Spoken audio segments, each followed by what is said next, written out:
The first lesson of welding. Hello family, my name is Joe Brown, aka Black Phoenix, and I am your welding coach. And today we're going to talk about welding stringer beads. I actually got a plate up here. We're going to run some 60-10s and 70-18s and tie them in. And this is the first lesson you will learn once you come into class. So a lot of students, they get in and they want to build things. The first thing they'll say, man, we're going to make something. Before you make something, you got to learn how to weld and get a nice weld bead that's consistent. So I've already started on this. I'm gonna have them come in and zoom up some, so you can kind of see where I've already started. I got 60-10s at the bottom, and I got 70-18 at the top. So the goal is to at least try to master 2 different techniques. You got like 10 to 12 different patterns.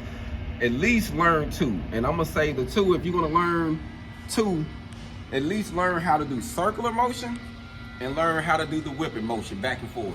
If you can at least get those 2 down, it's gonna save you a lot of time and money and frustration. Now, on the third one, I would say it's gonna be the upside down horseshoes or C's or whatever, and that's when you start going uphill. That's gonna be a pattern you use uphill. But on a rule of thumb, to be a good welder, you wanna learn how to run circular motion and you wanna know how to whip it. Because most of the welding techniques, from welding jobs, from doing structural welding, pipe welding, or ornamental welding, it tends to have you to do those type of things outside in the field.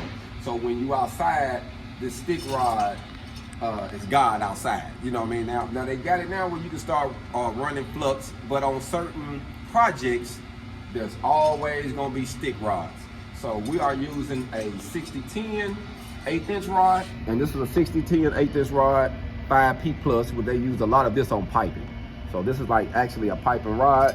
And then we got the 3/32 70-18, and this is actually, you know, like I say, a construction rod, pipe rod, working out in the farm field, fixing equipment.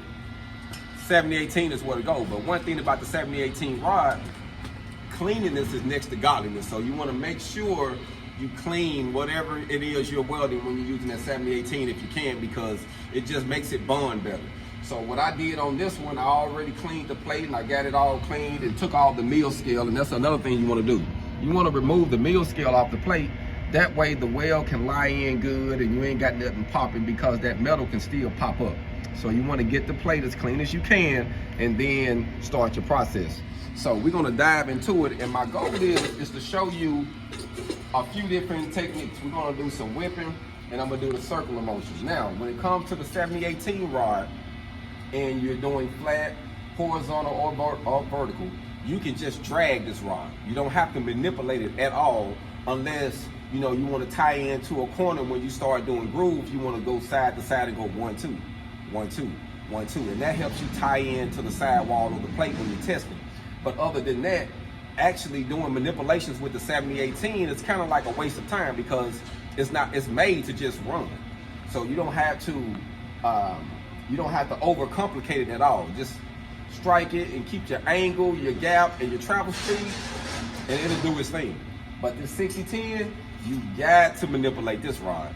You know, now unless you're doing a groove in a pipe, and you're doing a groove and they got a 1/8" opening or 3/32 opening or whatever they got in there, and you stick the rod in there and you strike it and you drag it down.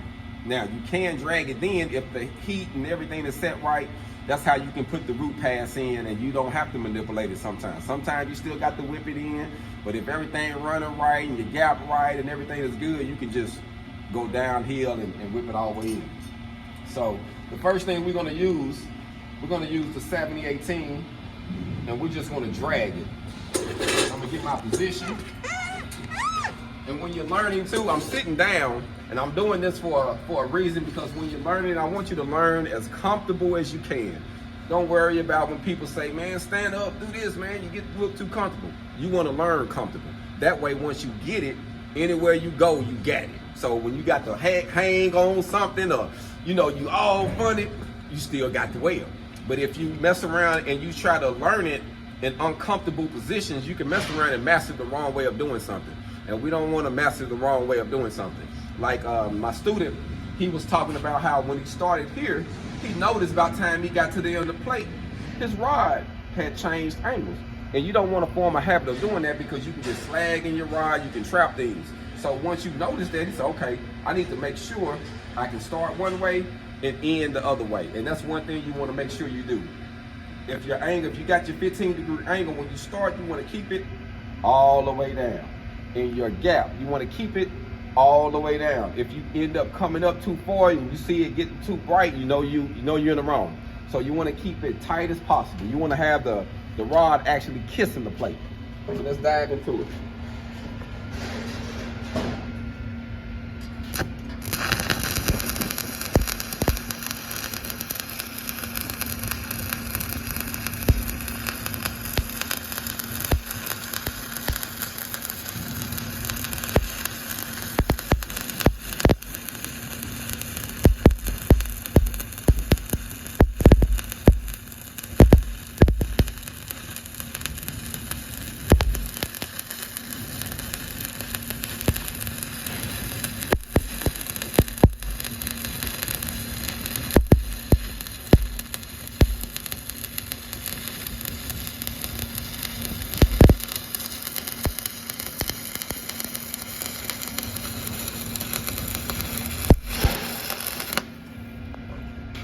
And as you see, I got a scorpion tail.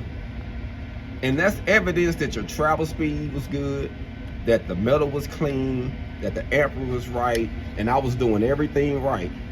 And look at that. It'll happen like that every time, family. But that's all about your travel speed. So just keep that in mind. You're gonna have to practice it and do it several times, but you can make that happen. Now we're gonna dive into the 60-10.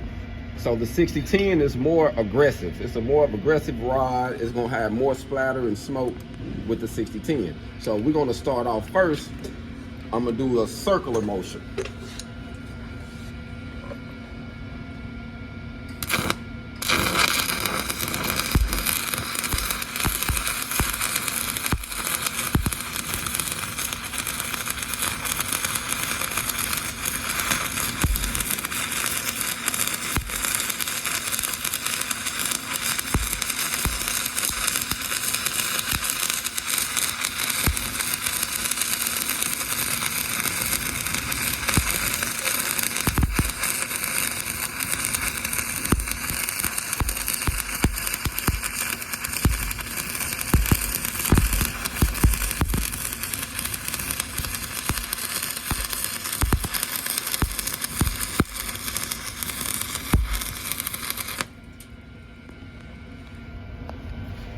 As you see, the slag is a little darker when you're doing the 60-10. See, it was a little bit more sparks and little extra smoke. So I'm gonna clean it up now and we're gonna look at it.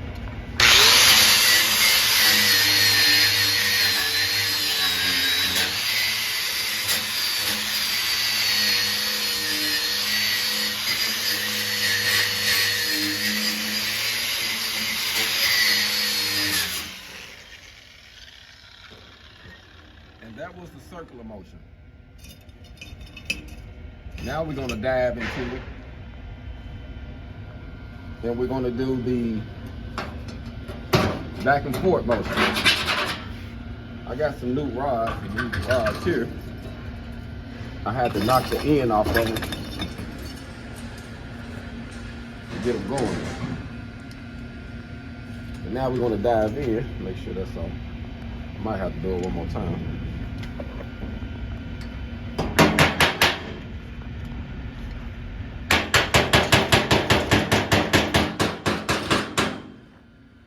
Some of these rods, we got some rods in, some of these rods are defected. I don't know.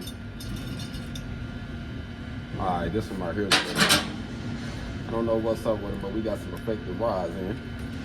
All right, should be good now. Now I'm gonna do a whipping motion.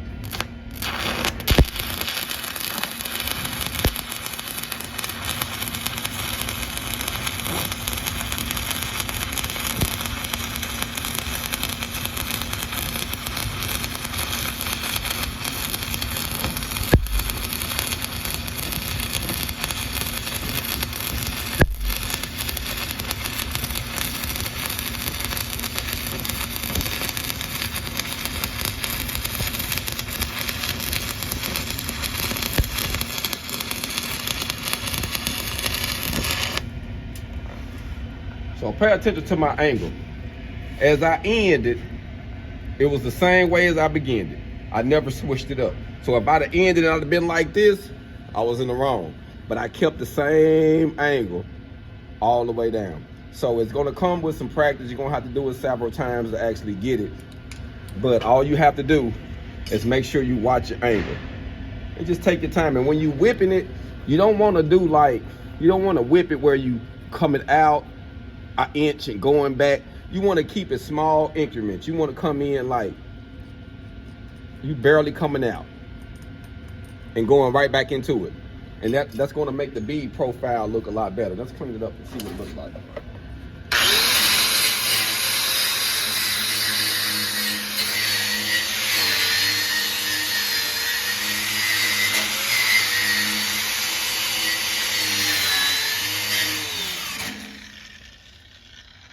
So family, as I say, practice makes perfect. The more you do this, the better you're going to get. So don't get discouraged. Just take your time, and hopefully you have a good instructor who will line it out and actually get to the process first. Because if you get this down and you can do these beads, then you can do it all. So we're gonna run one more 70-18, and then we're gonna call it a wrap. Just check out my angle. I'm gonna keep the same angle the whole time.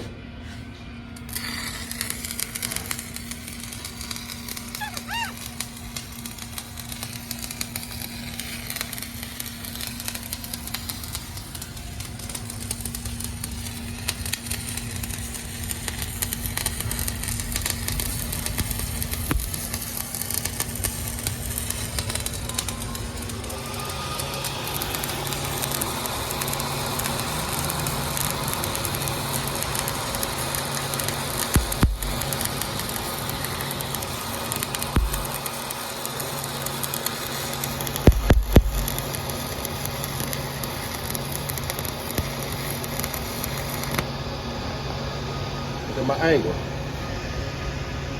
it's still the same. So when you feel that twist in your wrist, you know you're in the wrong. But if you're doing everything right, once I say again, what do we got there? A nice scorpion tail. And we're gonna end it on that note, family. Y'all be blessed and continue to prosper. We out. Hog on.